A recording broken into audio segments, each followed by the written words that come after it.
Merhaba sevgili izleyiciler, bu videoda sizleri tarihin derinliklerine, Antik Mısır dönemine götüreceğiz. Antik Mısır, gizemli piramitleri, eşsiz mitolojisi ve ileri düzey medeniyeti ile büyüleyici bir geçmişe sahiptir. Şimdi Antik Mısır'a doğru yolculuğa başlayalım. Mısır'ın coğrafi konumu. Antik Mısır, Nil Nehri'nin verimli toprakları etrafında yer alıyordu. Bu nehir, Mısır'ın tarım ve hayat için vazgeçilmez bir kaynağıydı. Mısır'ın coğrafi konumu, onu diğer uygarlıklardan ayıran bir özellikti. Antik Mısır'ın simgesi haline gelen piramitler, nasıl inşa edildikleri konusunda hala birçok soru işareti barındırıyor.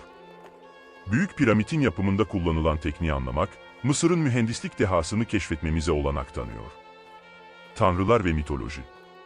Mısır, zengin mitolojisiyle de tanınır. Ra, Isis, Osiris ve daha birçok tanrı, Mısırlıların günlük yaşamlarını etkileyen önemli figürlerdi. İnsanlar, bu tanrılara ibadet ederek, doğanın ve yaşamın döngüsünü anlamaya çalıştılar. Mısır'ın büyüleyici sanatı ve mimarisi. Antik Mısır, sanat ve mimari konusunda da benzersizdi. Hiyerogliflerle süslenmiş tapınaklar, anıtsal heykeller ve boyalı mezar duvarları, Mısır'ın estetik anlayışını yansıtır. Sanatları, günümüzde bile büyüleyici bir miras olarak hayranlık uyandırmaya devam ediyor. Hükümdarlar ve krallıklar. Mısır tarihi, pek çok hükümdarlık ve krallık dönemini içerir. Büyük firavunlar, imparatorlukları yönettiler ve ülkelerini ileri düzey bir medeniyet haline getirdiler.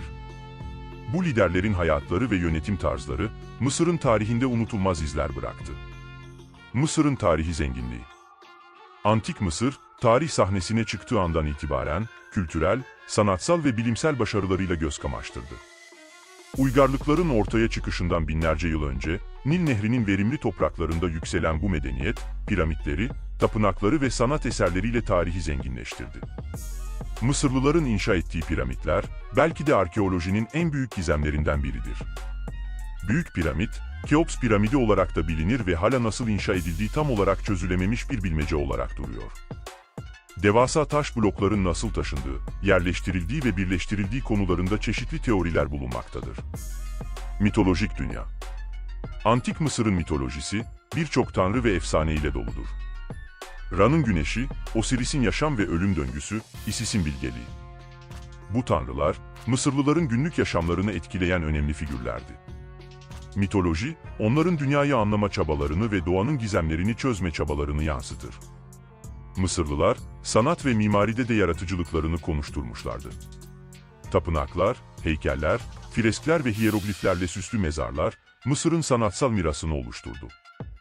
Duvarlardaki resimler, günlük yaşamı, ritüelleri ve mitolojik öyküleri anlatarak bize bir zaman makinesi gibi geçmişe ışık tutar.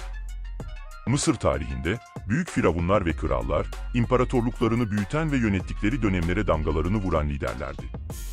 Kraliçe Hatshepsut'un cesur yönetimi, Kleopatra'nın entrikalarla dolu hayatı.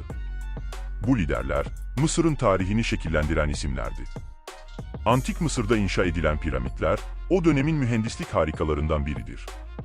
Özellikle Keops piramidi, taş blokların nasıl taşındığı ve yerleştirildiği konusunda hala birçok bilinmeyeni içinde barındırır.